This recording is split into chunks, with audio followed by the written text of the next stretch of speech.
Hello and welcome to the new video of the course of full stack web development in the third video, and we are still in the introduction of HTML. Okay, here in this lesson we'll talk about web and servers. Okay, web and servers. While you are browsing, for example, let's say that you are browsing Wikipedia. Okay, let's open Wikipedia. Wiki.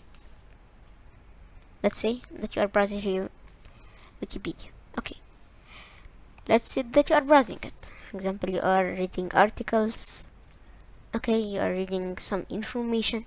Okay, in this while you are connected to the server of Wikipedia. Okay, but do you know how your computer connects and contacts with the web server of Wikipedia? I will tell you. With HTTP or HTTPS, when you open a website, for example, let's say that you are opening YouTube. Here, if you just check the full URL, here we have HTTPS, means that the website your computer will talk to the server using HTTPS. Okay, and some see that this says that the website is secure. Yeah, that's correct. And also it tells the computer or your device how to contact with the server in HTTPS or HTTP. For example, let's search for HTTP websites.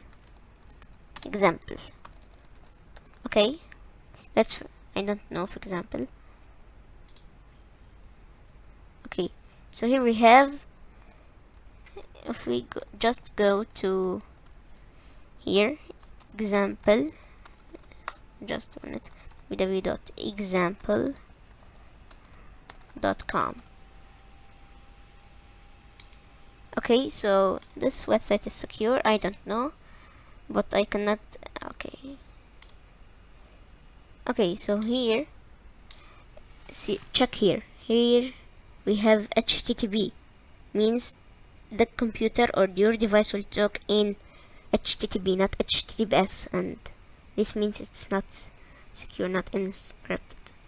Okay, means there is no certificate for the secure. Okay, so HTTP and HTTPS, in summarizing, are just a way that tells your device how to contact to the server. Okay, and now I'm opening Google. Let me ask you a question. Is my computer now connected to the server of Google? Yeah, because you are using Google. You are browsing Google. That's all, and goodbye. Wait for me in the next video.